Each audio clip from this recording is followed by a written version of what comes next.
Brachot habaot. Thank you so much for joining. I hope everybody's feeling good.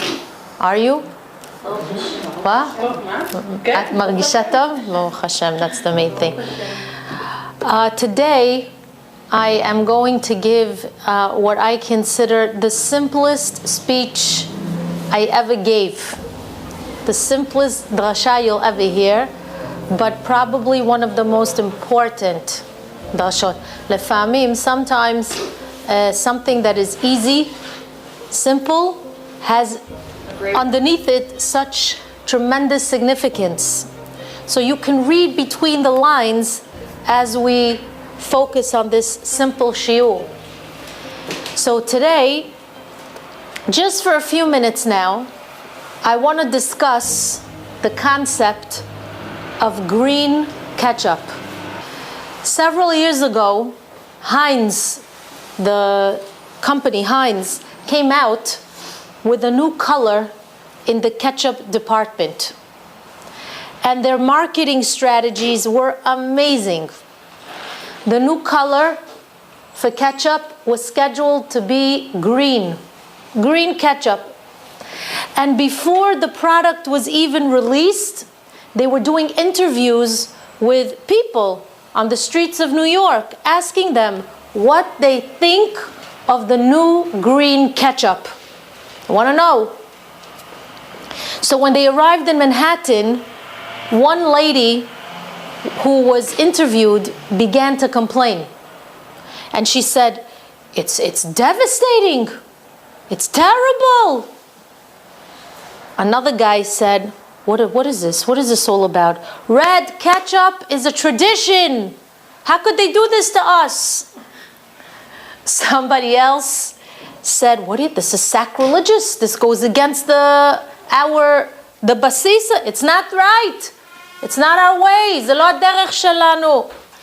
And בקיצור, hello everybody, come on in.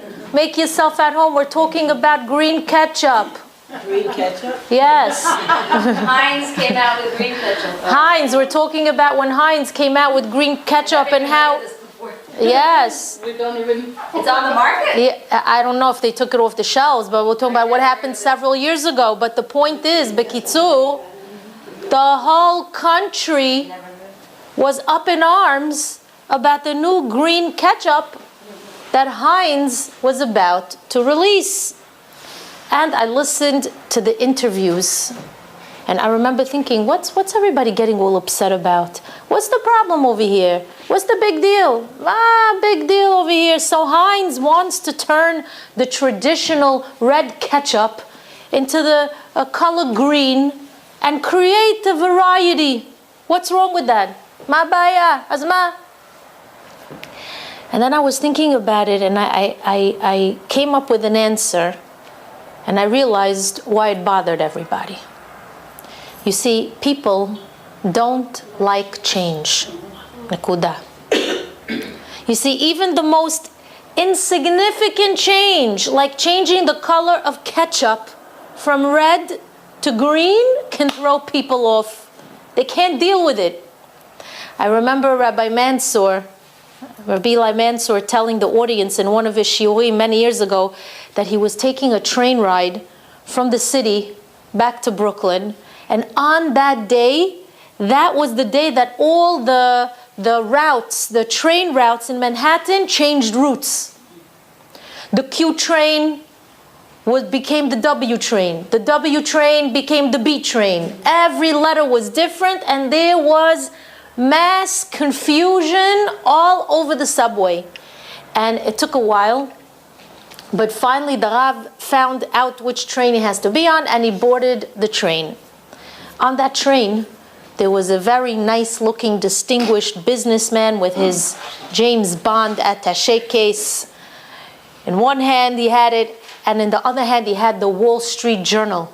So you see, a business guy. And this guy was trying to make sense of the map. He also had a map that he was reading, trying to figure out where he's supposed to go. All of a sudden, Rav Mansour said that this guy said out loud, "Why are they changing everything? And he took the map that he had in his hand, and he was so frustrated, he started to tear the map into 1,000,000 pieces, and he threw the map all over the subway. It looked like a ticket day parade. Ladies, that man is living proof of the principle that nobody likes change. אף אחד לא אוהב שינויים. People like it when things are predictable.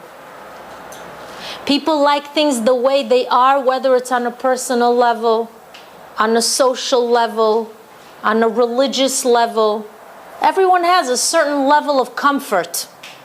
They're happy where they are, and they don't want anything or anyone to disturb that equilibrium of life. For some people, change is a monster that they're frightened of. That's a human condition. We're all like that to a certain extent.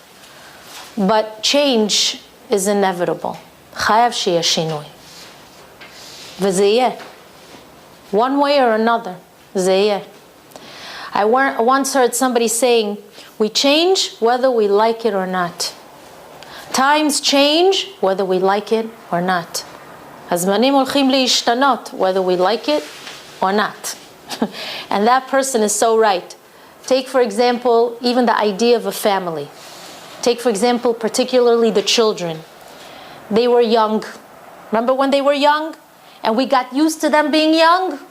Nachon? We get used to sending them off to school on the bus. We get used to giving to them, advising them, guiding them, nurturing them, feeding them. But suddenly they grow up. Life changes, and we're confronted with different dilemmas, and now we have to marry them off. And it's very difficult to deal with it at times because it requires change, yeshinoi. And in such a case, a lot of parents go through what's called the empty nest syndrome. הם כבר לא בבית. They have a hard time dealing with the change of reality, with the fact that the children are no longer under their auspices and under their leadership. You know, the kachazeh. That's one example. Another example of what we're talking about today is what we call old age. וגם שינוי. Parents grow older. They get older. And now it's the children that have to tend to the parents' needs. These are all changes that are inevitable. It's going to happen whether we like it or not. And now the children have to adjust to a new changed reality. בשבילם זה גם שינוי. Whereas they were the ones being taken care of all their lives and pampered all these years, מפנקים אותם, now they're the ones who have to be the caretakers of the people who were once taking care of them. So as human beings, we have to learn how to deal with the changes of life and ultimately accept the changes that arise. But unfortunately, we live in a society that's addicted to complacency. They're addicted to self-righteousness, to smugness, קצת גאווה. Everyone is happy with their status quo.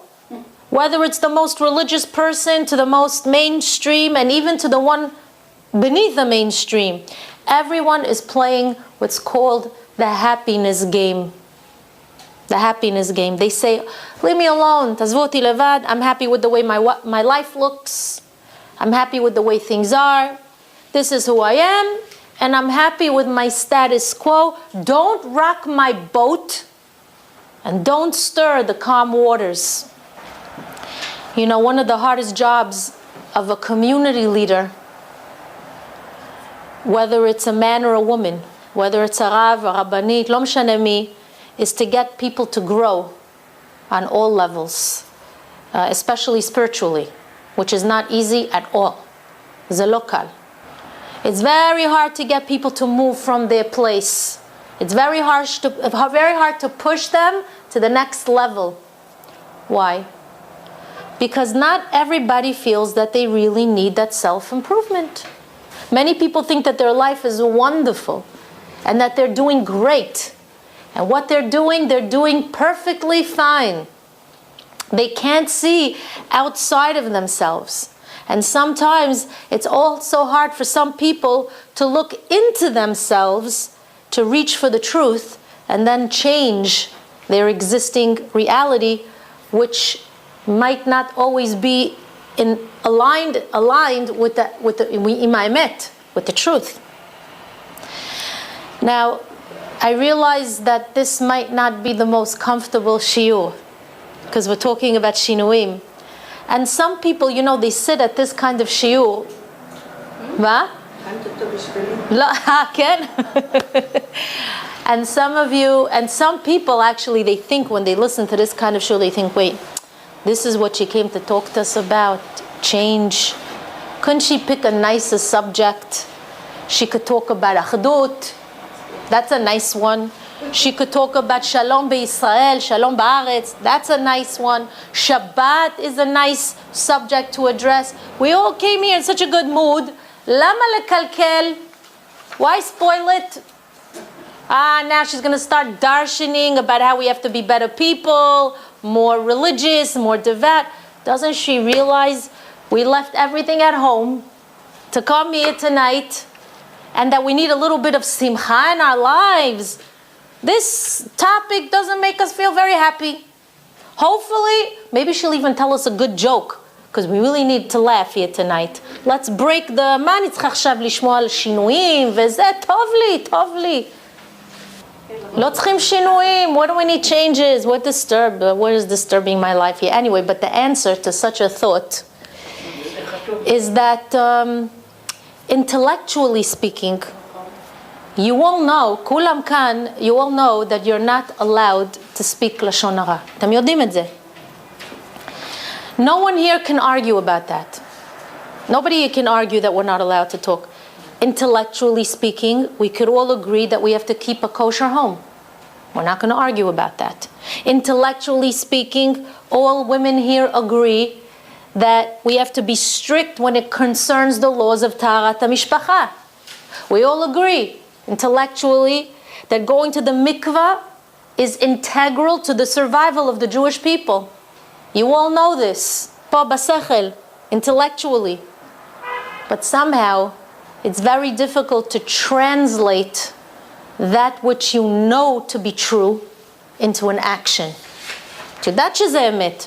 But it's hard to translate that into an action, because if all your life, for example, you were used to eating out in the world's most expensive restaurants all over the world, it's going to be a very big change for you to become strictly kosher, even though you know intellectually שזה לא בסדר. You know. And if you're used to speaking and acting in a certain way, it's going to be very difficult for you to break those habits. If a woman never went to the mikveh all those years, it's going to be hard for her to break the habit of not going and to go kol pam. Kasher. One person once told the rabbi, "Rabbi, you're going to be very proud of me. I did the entire Talmud." And the Rav answered, "Oh, that's very impressive. I'm very impressed. But what did the Talmud do for you?" Meaning, it's not enough to have knowledge. טוב, למדת את כל התלמוד, אבל that knowledge has to now translate into action. If you're just sitting and learning all day long, and that's all you're doing, אז מה עשית בזה? אז יש לך שכל, יש לך דעת, you have knowledge, but that's all you have. You're not translating everything you're learning into applied, practical actions. And we know actions speak louder than words. And taking action is one of the reasons we don't like to change. Right? And we don't like to talk about it or hear about it, because that means I got to take action. Now, besides comfortability and predictability, the reason we don't like change is because to change means to admit that we made a mistake. When you change, you have to admit you made a mistake. If I'm going to start behaving and speaking properly, what I'm actually saying is, all these years that I was doing this thing, I was wrong. All those other years that I wasn't dressed b'tzniut, now I am. Siman that all those other years I was doing averot. Right? And nobody is ready to live like that. Nobody's ready to feel like, wait, you mean all these years I was wrong? All these years I made a mistake? All these years חטאתי, עוויתי ופשעתי? מי רוצה לחיות ככה? Nobody wants to live like that. No one wants to admit that for so many years they've been doing it all wrong. That's not an easy thing to do. So we'd rather fight tooth and nail and risk losing the most valuable items in life just not to be wrong. And by the way, this concept isn't only true in religion, but you look in history, the famous Galileo, he was a famous Italian physicist and astronomer. He discovered that the world was not flat. Ayu choshvim pam that the world was flat. He discovered with all his chokhmah and everything that the world is round. Well, guess what happened? The Inquisition, he lived during the times of the Inquisition. The Inquisition put Galileo on trial. They brought him to the court because they decided that this crazy new idea that the world is round, the Goyim, they decided it's blasphemy. To them, saying that the world was round was considered heresy. And as a result, they wanted to execute him. So Galileo tells him, look, he tells the tribunal, I'm going to give you an opportunity to see that I'm right. Take my telescope. Take all my paperwork, all my documents, look at my thesis, and then you could determine all on your own, based on all my findings, if I am correct or if I'm mistaken. Good idea? Yes or no? Yes or no? Yeah. You think that the inquisitors did it? Yes or no? No. What? No. What? No. They refused to see his evidence. לא רצו לראות. אבל תחקור. תראה. Look into the ספרים. לא. They were resolved to the idea that the world is not round. They weren't willing to see the proof before their very eyes because they knew the minute they're going to see it, they're going to have to change their point of view. And if they have to change their point of view, it means that they were wrong all along. We see this in our day and age. Look, the whole thing, what's happening with shaitels and this and that. If everybody looks in the Sfarim HaKadoshim, Rav Ovadia said 1,000,000 times, the Avrechim, it drove him bananas, that the Avrechim who sit and learn all day long still didn't come up with the answers of the Acharonim and the Rishonim. And he says, it's not because they don't know how to learn, it's because they don't want to know it. הם לא רוצים את האמת, because they know the minute they're going to open up the Gemariyot and the Midrashim and all the words of the Chachamim, not today, the Acharonim and Rishonim, which he says nobody argues with the Acharonim, let alone the Rishonim, they're going to be forced to tell their wives, put on a kisui. They're going to be forced to challenge the rabbis whose wives are wearing shaitels. They don't want to do that. אז הם נשארים כמו שהם. This is a fallacy. But notice how far this can go. Notice how far that can go. At some point, when we can't accept change, we begin to knock the people who are living a life that's filled with emet. Why? Because if I'm not doing what's right, then I have to bring down the people who are doing what's right. I have to make them feel badly. Or worse, I'm just going to think about them that they're a bunch of fanatics, and pashut fanatim. They see things in a distorted way. And if I could just think like that they're wrong, then it's going to calm my guilt. And it's going to make me feel better about not accepting the changes that I have to make. It'll make me feel good about it. When people refuse to change, it could even cause a terrible, terrible machloket, because you inadvertently blame other people for just pointing things out to you that you need to change. And then the entire machloket and all the ill feelings is because you want to justify your behavior. That's it. You know, there was once a rabbi who stood in front of the kahal, and he informed them, he says, today I'm going to be speaking about Shmirat Shabbat, the observance of Shabbat. Tov, he gave a long shiur on Shabbat, and then all of a sudden the shul committee came to him, and they told him, Rabbi, you can't speak about Shabbat to the people. He says, why not? He says, because our people, they don't want to hear about that subject. They don't want to hear about Shabbat because they open their stores on Shabbat. They carry on Shabbat. They do business on Shabbat. So you know what, Rabbi? It's not a good idea to talk about Shabbat. The Rav was a little shocked. But beseder, he moved on. The next week, he spoke about kashrut. And again, the committee approached him and they said, Rabbi, I don't know what to tell you, but talking about kashrut is a no-no in the Keilah, because the congregants, they like to travel all over the world. And when they do, you know, they eat practically everywhere, even if it's just fish and chips. But still, so maybe, you know, don't talk about kashrut. And again, the rabbi was dumbfounded, but he let it go. The following week, he spoke about all the laws of Taharat HaMishpacha and how important it is. Well, guess what? The committee came to him again. They gave him such a dirty look. What are you talking about, Taharat HaMishpacha? At this point, the Rav couldn't take it anymore. And he tells them, I don't understand you people. I can't talk about Shabbat. I can't talk about kashrut. I can't talk about tzniut. I can't talk about Taharat HaMishpacha. What then should I talk about already to the Jewish people? What should I talk to them about? So they said, well, why don't you talk about Jewish history, or maybe you tell us a little bit about the concept of Judaism. Are you kidding me? Are you kidding me? The rabbi was confused. Because is Judaism not about Shabbat, kashrut, tzniut, Taharat HaMishpacha? What do you mean talk about the concept of Judaism? That is Judaism. You understand what's going on here?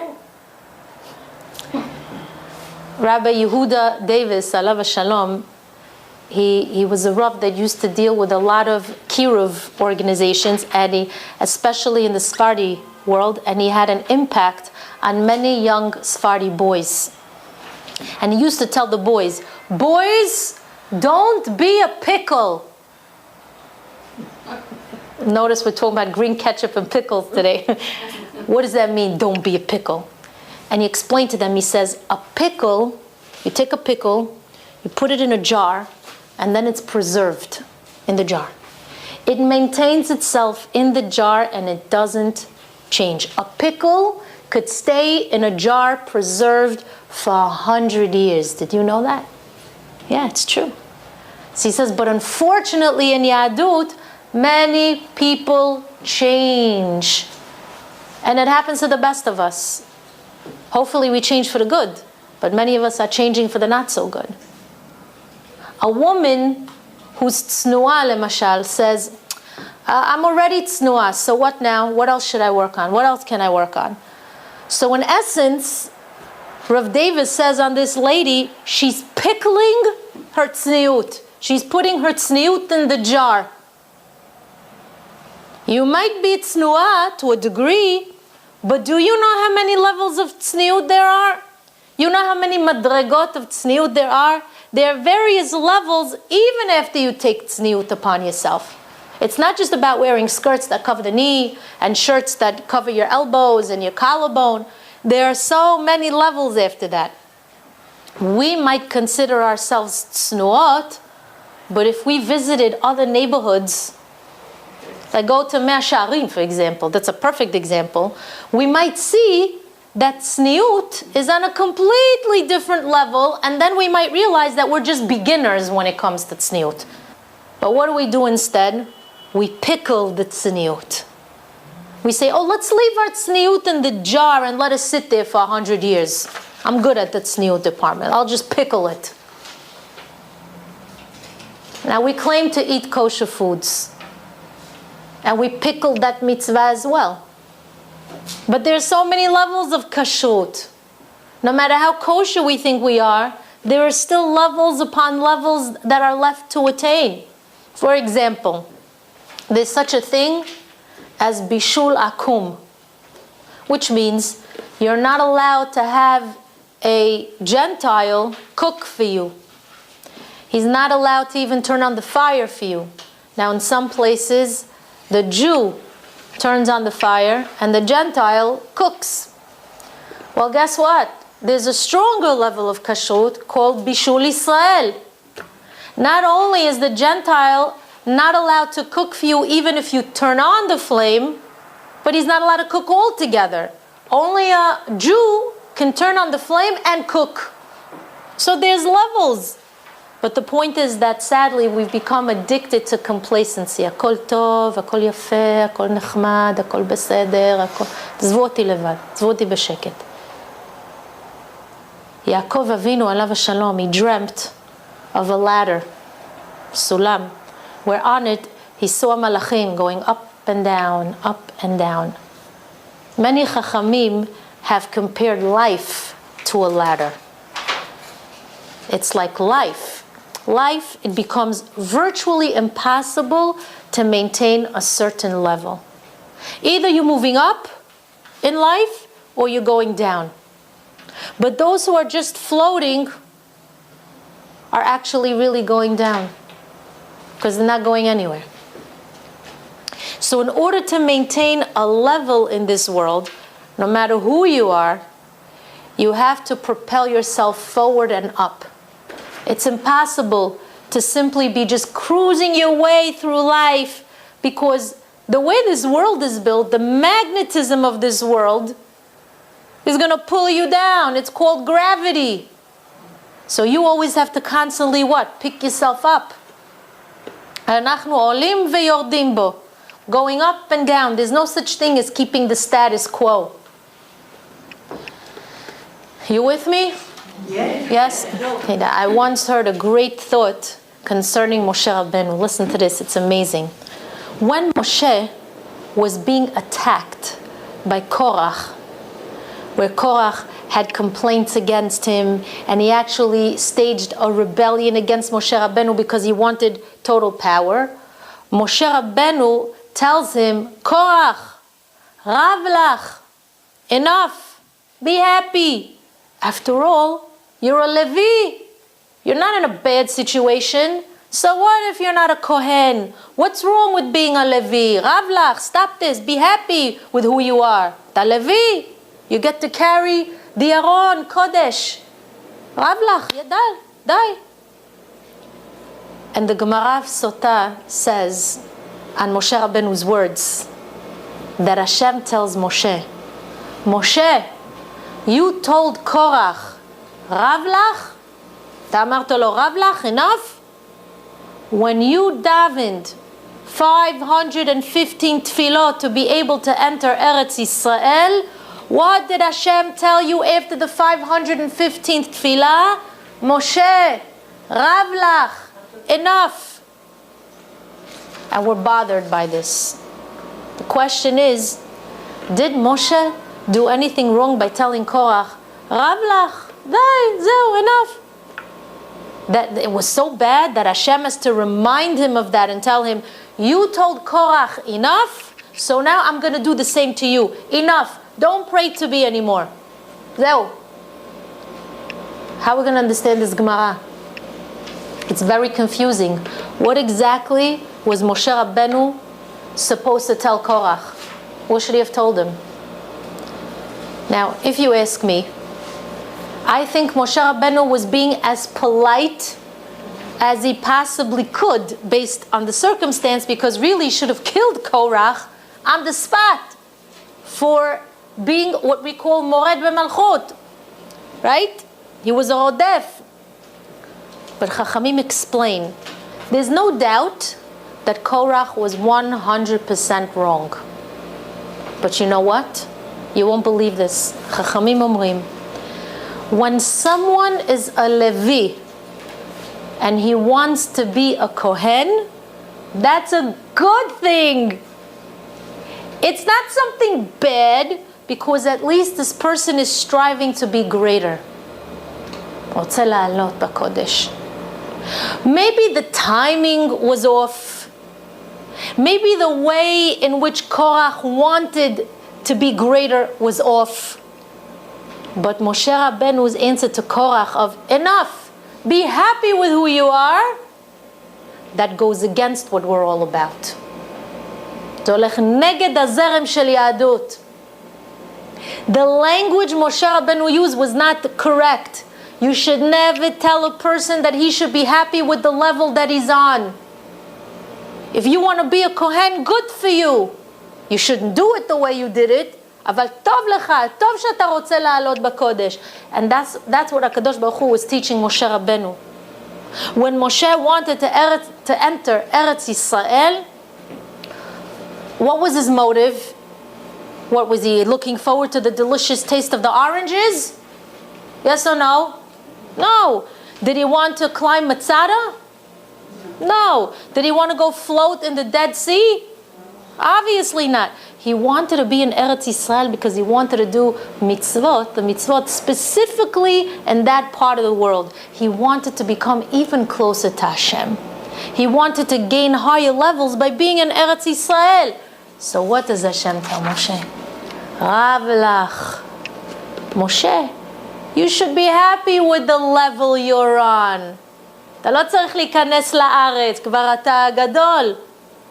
And at that moment, Moshe Rabbeinu realized that the choice of words that he used towards Korach was incorrect. You never tell a person to stop growing. No one should ever tell anybody, Rav lach, enough already.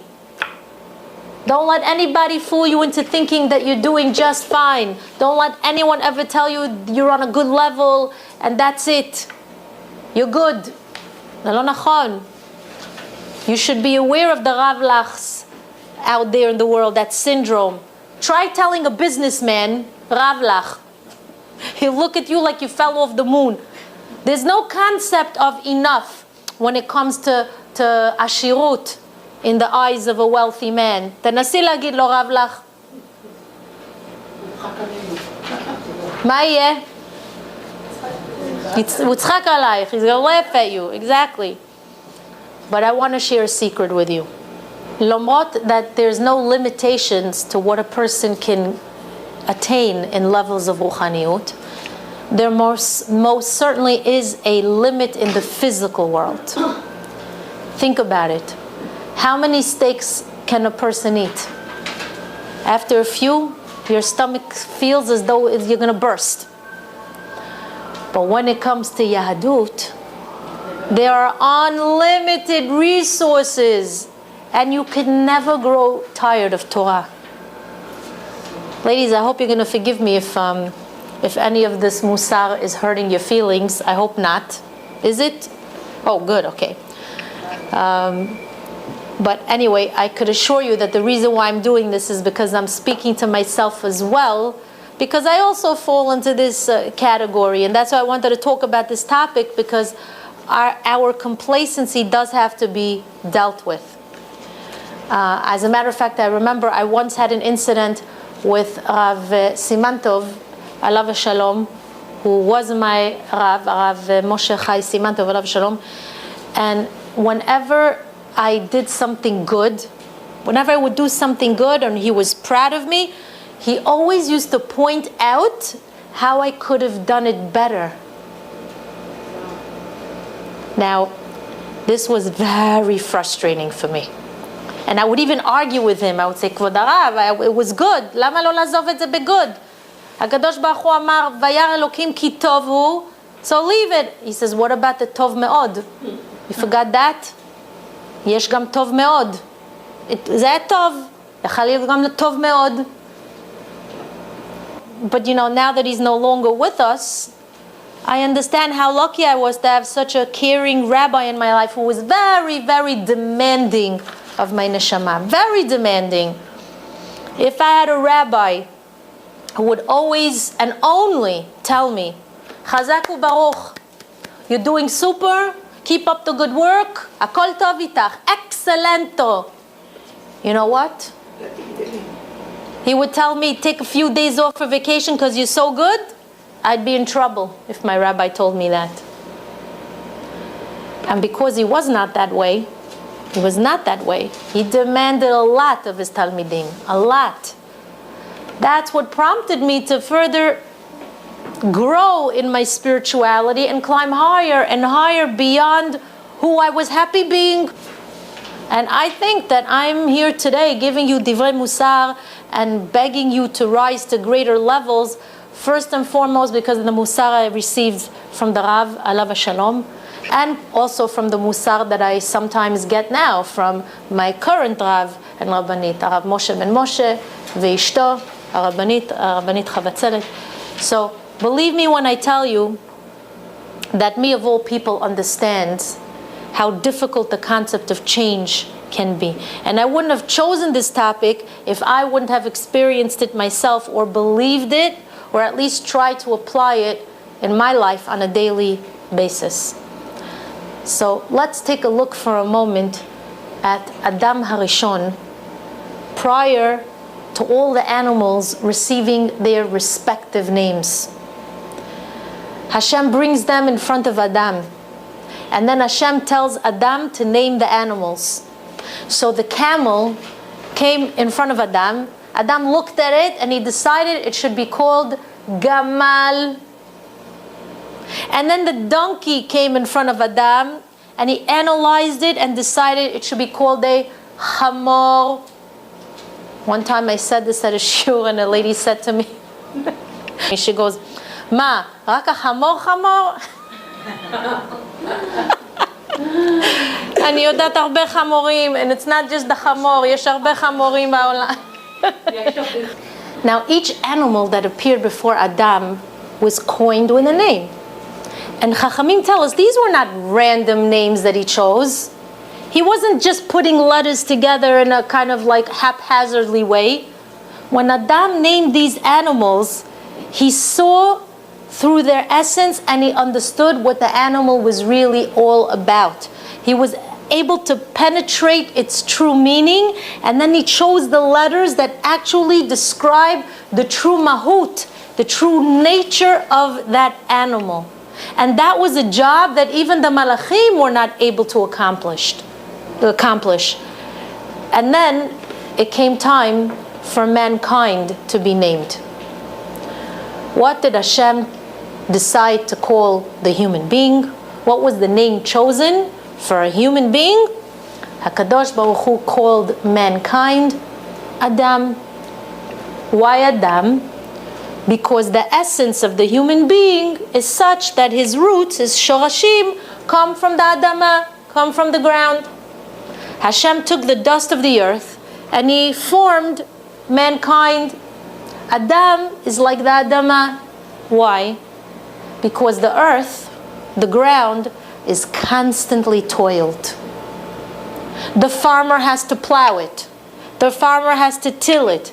Then he has to harvest the ground. Then he has to plow again. Then he has to water the ground.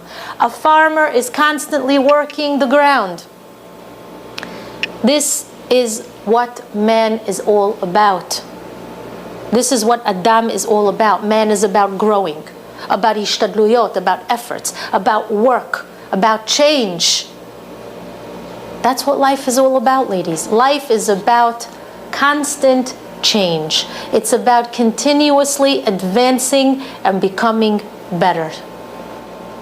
As Jews, we have certain traits. The Jewish people by nature are called baishanim. We're shy people. We're a modest people by nature. We're also gomle chasadim. We're very charitable. It's in our genes. And we are rachmanim. We're very merciful. All these wonderful characteristic traits we inherited from our avot and our imahot who were holy. But as Jews, we have another trait that was genetically passed down to us. And that trait, unfortunately, is that we're kshei orif.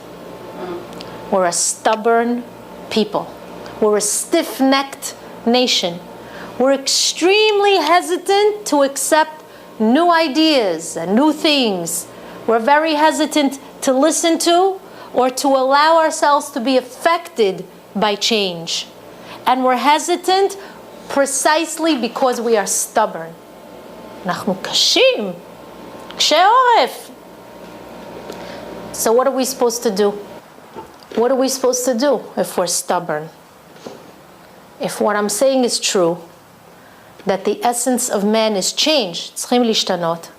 If one should never be happy where he's holding, if life is about moving up the ladder, then what should be done about this dilemma of ravlach, where people tell you, okay, you're good, enough, את לא צריכה לעלות עוד ועוד ועוד, of being satisfied exactly where you are. What are you going to do about it? To be akshanim, let's see. I'm going to tell you a story that happened that I heard from Rav Mansour. The Rav was saying that when he was in the 9th grade in the yeshiva, he wasn't as observant as he is today. הולך חזק כמו שהוא היום. One day, his Rav, Rabbi Haber, taught the class a new halacha. It was the halacha of mayim achronim. And the rabbi explained that after you eat bread, at the end of the meal, you have to pour a little water on the edge of your fingertips, and after that you could recite Birkat HaMazon. So Rabbi Mansour asked Rabbi Haber, he said, Rabbi, well, why is this necessary? Bishvil ma? And the rabbi explained that the Gemara tells us about a salt that comes from Sodom, and if you don't rinse off your fingertips, it could get into your eyes, and chaz v'shalom, you could become blind. So Rabbi Mansour was hesitant to try this since he never did it before, and he felt, I'm being sold this Bubba Mises story about salt and Sodom. I mean, we're living in America after all. There's no Sodom salt in this neck of the woods over here. Plus, he thought that this thing with the eye, it's a little far-fetched. It's קצת מוגזם.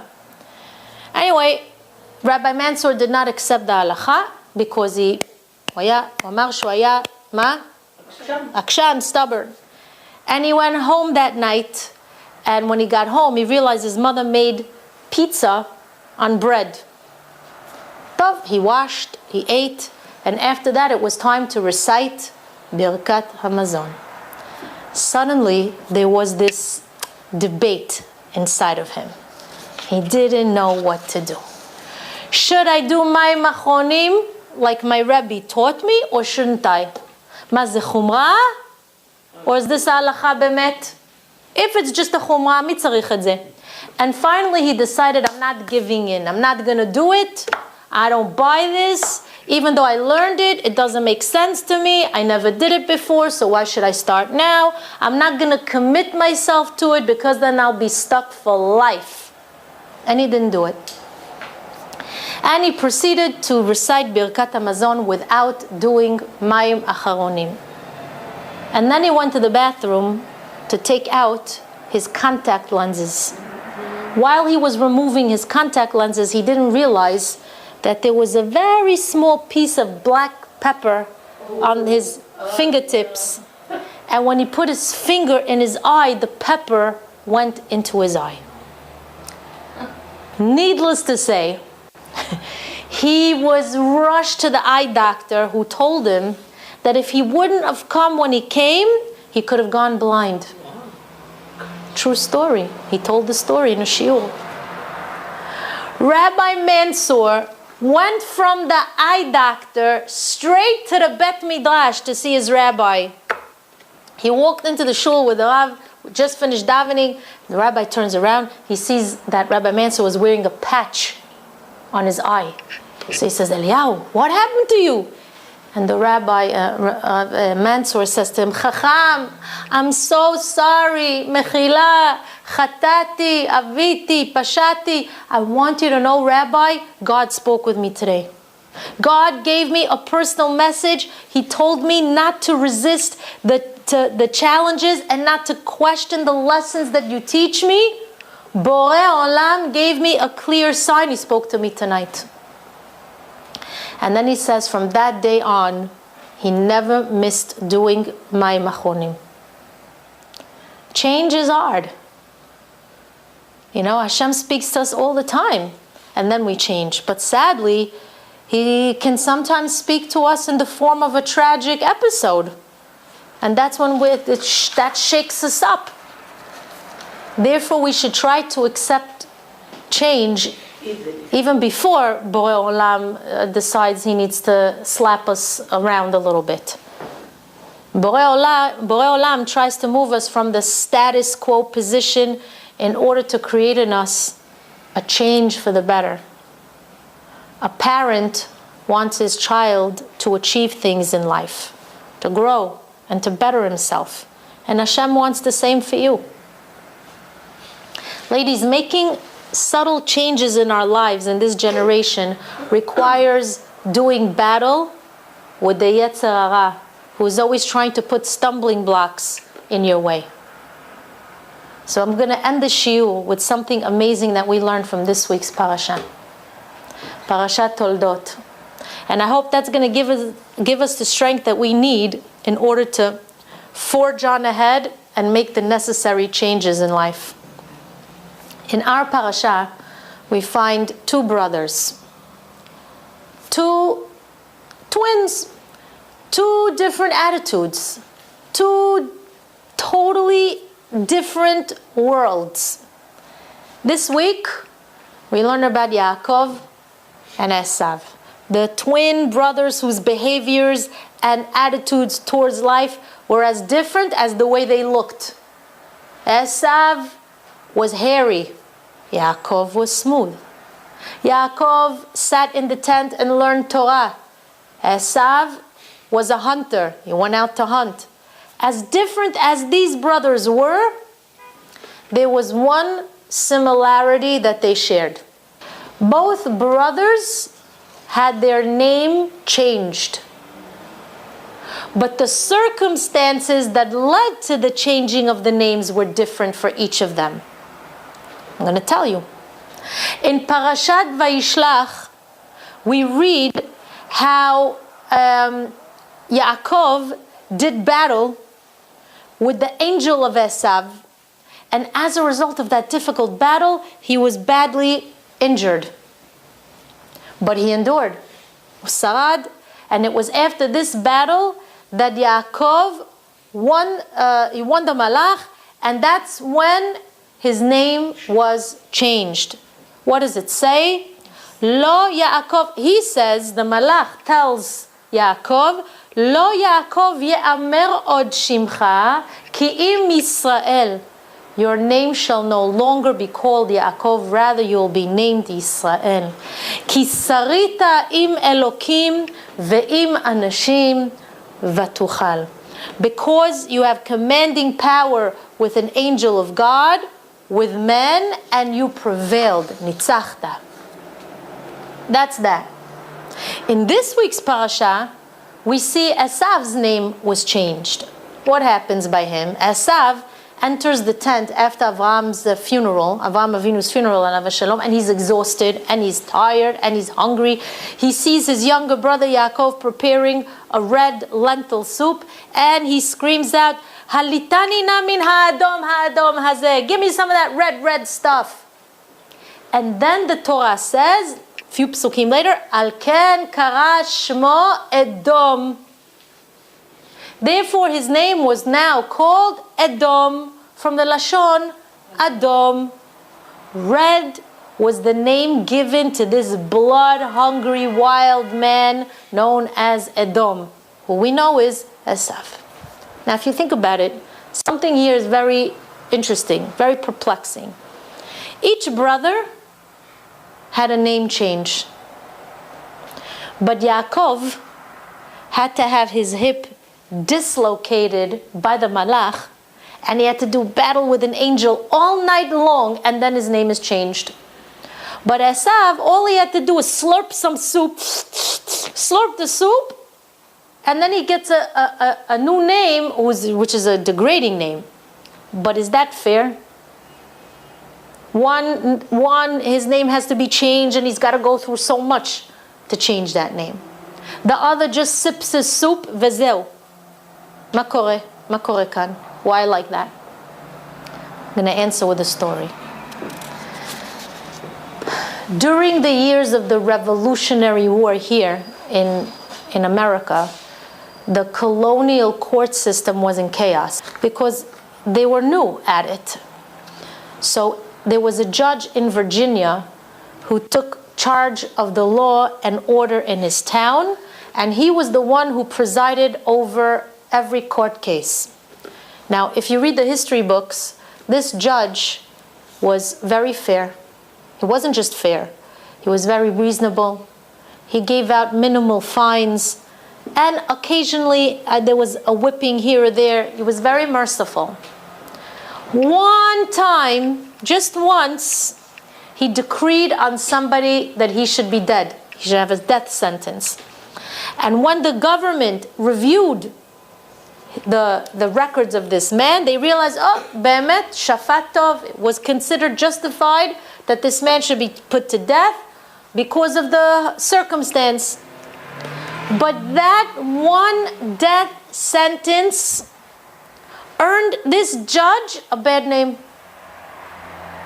This poor judge who tried to judge mercifully all those years, if he would have ever known that there was a word that would one day be named after him, which defines what happened later on, which was this tyrannical act of mob execution and violence. If he would have known that that kind of action would be named after him, maybe he would never have decreed that death sentence, because you see, his name, the judge's name was Judge Charles Lynch.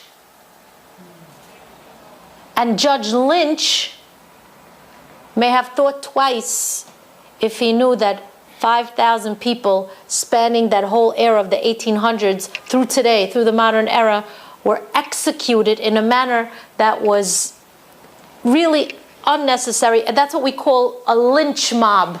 יודעת מה זה lynch? מה זה lynch? עשו עליו lynch, מה זה? כולם קופצים, everybody. Right? But that comes from somewhere. המילה lynch comes with this guy. Judge Charles Lynch.